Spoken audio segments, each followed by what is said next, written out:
जय गुरुदेव। आसतु जानिबा आज राशिफल कौन रही और दिनटी आपंकर केमिति कटिबो।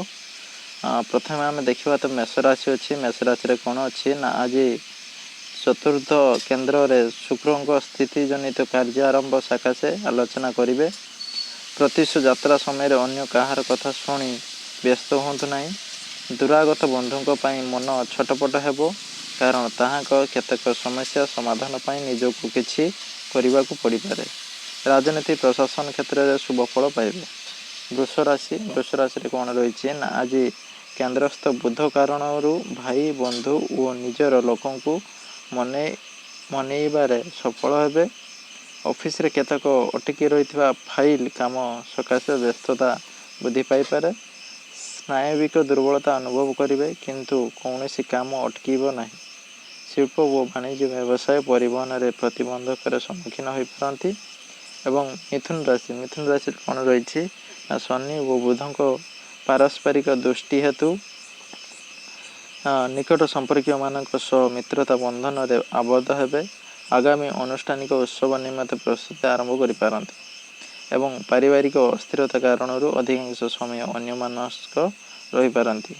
ऑफिस रे किंबा सभा समिति रे प्रिय कथा कही समस्या को सुधारी नेबे।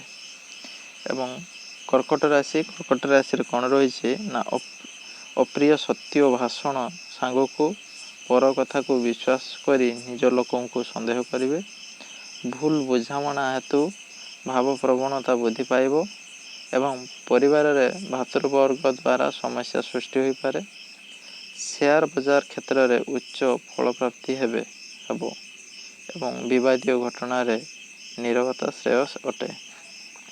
सिंह राशि ना मुख्य भाव में रवि और मंगल कुप्रभाव कौन व्यक्ति उपरे राग बुझाइबा को जाई कड़ा भाषा प्रयोग करिपारंती।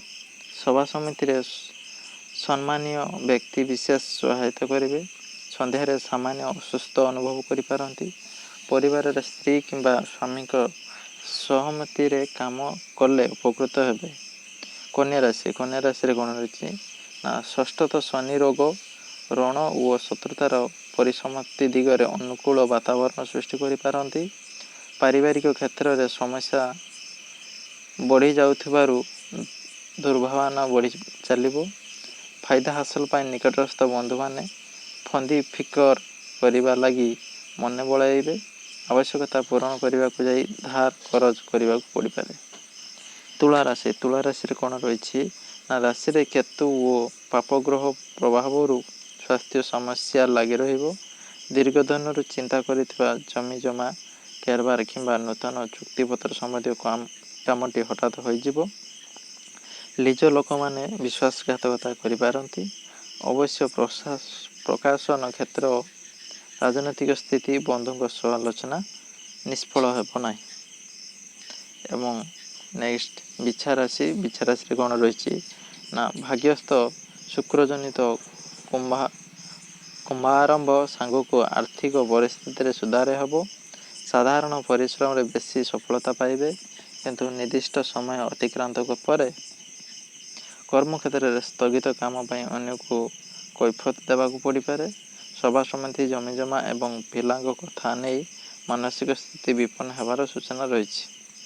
धनुराशि कौन रही ना पापाक्रांत बृहस्पति दृष्टि स्वास्थ्य और पारिवारिक जीवन प्रति प्रतिकूल परिस्थिति सृष्टि करें। कर्मक्षेत्र में अप्रिय सत्य भाषण निवृत्त रुहतु, नतुबा अनर्थ अवश्यंभावी। दूर यात्रा प्रस्तुति करेंगे, तथापि शेष समय ताहा स्थगित रखा बाध्य हो पारती। दूर यात्रा अनुकूल हेब।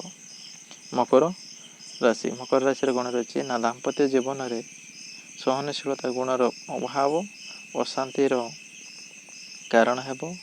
पारिवारिक अशांति जनित मानसिक दुश्चिंता वृद्धि पाइपे। कर्मक्षेत्र में विगत दिन गुड़िकर घटना गुड़ी को स्वाभाविक भाव चिंता करेंगे। सभा समिति रे सम्मान लाभ और पदमर्यादा वृद्धि पाइब। कुंभ राशि कौन रही ना आज तृतीयस्थ एकाधिक ग्रह हेतु बंधुों सह गुरुत्वपूर्ण विषय को नहीं आलोचना करिपारंती। भल संपर्क नथिबा व्यक्ति द्वारा ଭୁଲ ଖବର ପାଇ ବିବ୍ରତ ହୋଇପାରନ୍ତି। ସ୍ୱାସ୍ଥ୍ୟର ଉନ୍ନତି ପରିଲକ୍ଷିତ ହେବାରୁ ଆଶ୍ୱସ୍ତି ଅନୁଭବ କରିବେ। ବ୍ୟୟ ବୃଦ୍ଧି ଯୋଗୁଁ କିମ୍ବା ପରିବହନରେ ସମସ୍ୟା ଯୋଗୁଁ ବ୍ୟସ୍ତତା ବୃଦ୍ଧି ପାଇବ। ମୀନ ରାଶିରେ କ'ଣ ରହିଛି ନା ରାଶ୍ୟାଧିପ ବୃହସ୍ପତିଙ୍କ ଅଶୁଭତ୍ୱ କାରଣରୁ ସାମୟିକ କ୍ରନିକ୍ ରୋଗରେ କଷ୍ଟ ପାଇବେ। ଉଦ୍ୟମ ସଫଳ ଦିଗରେ 2 ଜଣ ଗୌରବର୍ଣ୍ଣ ବ୍ୟକ୍ତି ସାହାଯ୍ୟ କରିପାରନ୍ତି। କଚେରୀ ମାମଲା, ପ୍ରଶାସନିକ ଆଲୋଚନା, ରାଜନୈତିକ ବିତର୍କ, ସାହିତ୍ୟ ସମାଲୋଚନା କ୍ଷେତ୍ରରେ ସୁଫଳ ମିଳିବ। କର୍ମକ୍ଷେତ୍ରରେ ପଦସ୍ଥ ବ୍ୟକ୍ତିଙ୍କ ସମ୍ମାଧି ଲାଭ କରିପାରନ୍ତି। ଆଜି ଅଶ୍ୱିନୀ କୃଷ୍ଣ ଦ୍ୱିତୀୟା ଯୁକ୍ତ ତୃତୀୟା ରବିବାର ଅକ୍ଟୋବର 1 ତାରିଖ ଆନ୍ତର୍ଜାତିକ ବରିଷ୍ଠ ନାଗରିକ ଦିବସ, ଜାତୀୟ ସ୍ୱେଚ୍ଛାକୃତ ରକ୍ତଦାନ ଦିବସ। ରାଶି ନକ୍ଷତ୍ର ଅଶ୍ୱିନୀ, ମେଷ। ତୃତୀୟାରେ ଏକଦିଷ୍ଟ ଓ ପାର୍ବଣ ଶ୍ରାଦ୍ଧ। ଧନ୍ୟବାଦ ଦେଖିଥିବାରୁ ଗୁରୁଦେବ। ଲାଇକ୍ କରନ୍ତୁ, ସେୟାର କରନ୍ତୁ ଏବଂ ସବସ୍କ୍ରାଇବ୍ କରନ୍ତୁ। ଲେଟେଷ୍ଟ ଅପଡ଼େଟ୍ ପାଇବା ପାଇଁ। ଜୟ ଜଗନ୍ନାଥ।